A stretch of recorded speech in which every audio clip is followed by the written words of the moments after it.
The year is 1859. Imagine a place where the air hangs heavy with mist, the scent of pine needles and salt water mingling in the breeze. The landscape is serene, almost otherworldly, with the dense fog rolling over the hills and the gentle lapping of waves against the rocky shore. This is a place where nature reigns supreme and the human presence feels almost like an intrusion. This is San Juan Island, a jewel in the crown of the Salish Sea, claimed by two powerful nations, the United States and Great Britain. The island, with its lush forests and fertile land, is a coveted prize, a strategic point in the Pacific Northwest. Both nations see it as a key to expanding their influence and securing their interests in the region. But on this seemingly idyllic island, a storm is brewing, a conflict sparked by the unlikeliest of catalysts, a pig. This is not just any pig, but a pig that will become the center of a dispute that threatens to escalate into a full-blown war. The tension between the American settlers and the British authorities has been simmering for years, and it only takes a small spark to ignite the flames of conflict. The story begins not on a battlefield, but on a humble farm. Lyman Cutlar, an American settler, discovers a large black pig rooting through his potato patch, devouring his precious crops.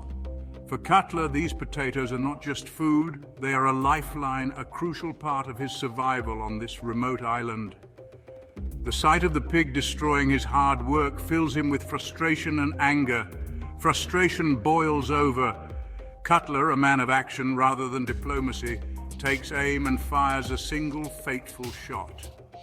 The sound of the gunshot echoes through the quiet landscape, a stark contrast to the usual tranquility of the island. In that moment, Cutlar's action set off a chain of events that neither he nor anyone else could have foreseen. The pig, belonging to Charles Griffin, an employee of the Hudson's Bay Company and a British subject, lies dead. Griffin, who has been raising pigs on the island for years, is outraged. To him, the pig is not just an animal, but a valuable asset, a source of income and sustenance.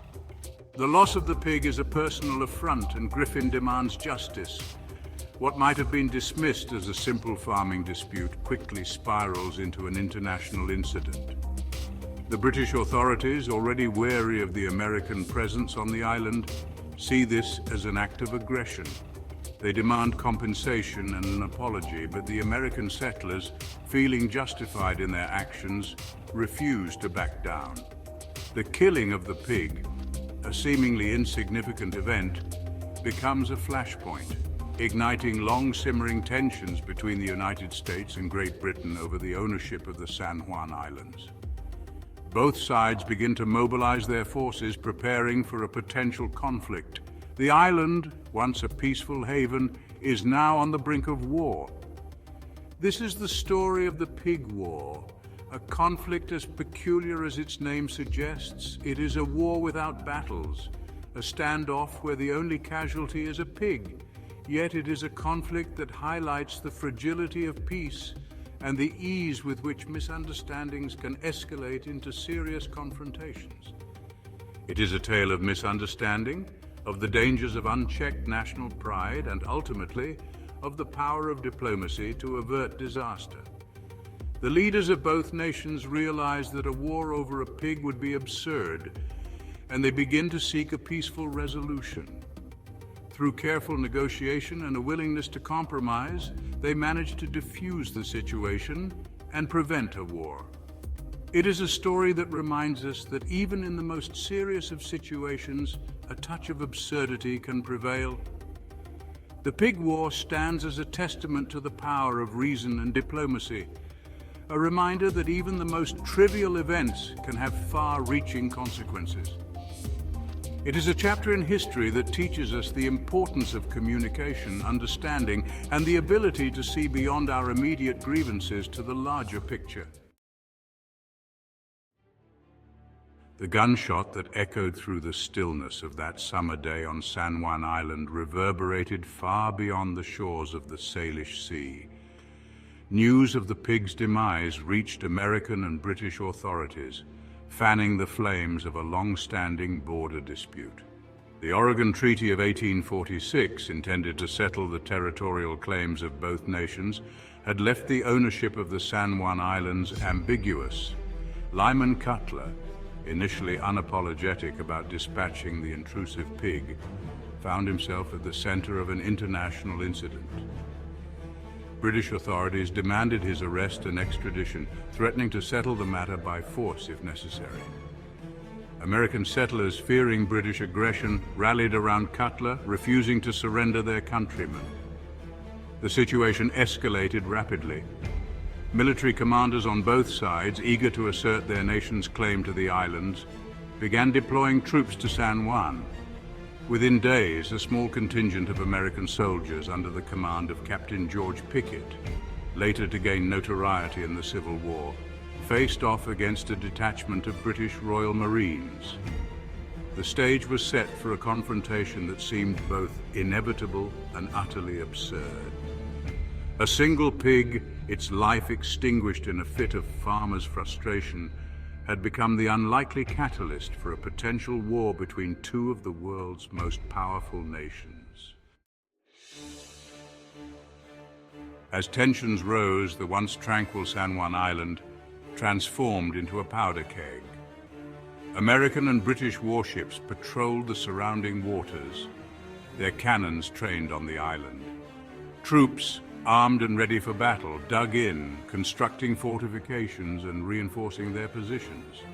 The atmosphere crackled with anticipation. Every movement, every exchanged glance between the opposing forces carried the weight of potential conflict. The fate of the San Juan Islands, and perhaps the relationship between the United States and Great Britain, seemed to hang precariously in the balance. Yet amidst the military build-up and the escalating rhetoric, a glimmer of absurdity persisted. The soldiers, confined to their camps, found themselves in a bizarre standoff, their days punctuated by drills, patrols, and the ever-present threat of a conflict that everyone seemed to acknowledge was utterly senseless. The Pig War, it seemed, was a war that no one wanted to fight, a war waged over an animal whose demise, while unfortunate, hardly justified the mobilization of armies and navies. Despite the saber-rattling and military posturing, cooler heads prevailed.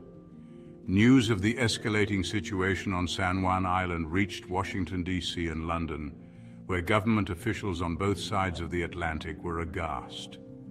The prospect of a full-blown war with Great Britain over a pig was met with a mixture of disbelief and embarrassment. Frantic diplomatic efforts commenced. President James Buchanan dispatched General Winfield Scott, a hero of the Mexican-American War known for his diplomatic skills, to defuse the situation. Scott, recognizing the absurdity of the conflict, arrived on San Juan Island determined to find a peaceful resolution. Scott's approach was one of tact and diplomacy.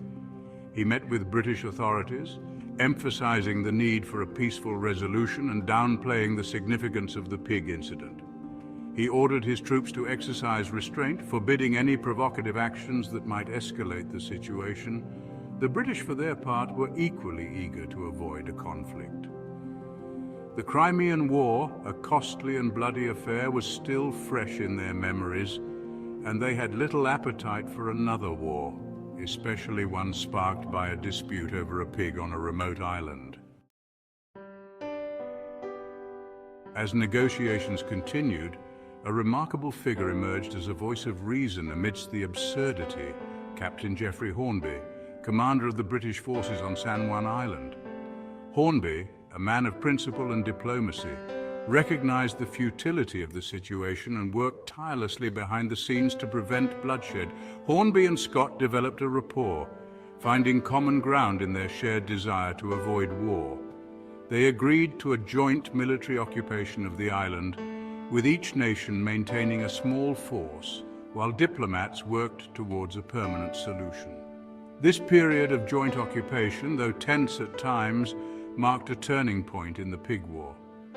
The soldiers, forced to coexist on the small island, developed a grudging respect for their counterparts. Stories abound of shared meals, games of cricket, and even joint hunting expeditions. The Pig War, it seemed, was becoming a war fought not on battlefields, but in the hearts and minds of the men on the ground. And in this war, diplomacy and understanding were proving to be far more effective weapons than muskets and cannons.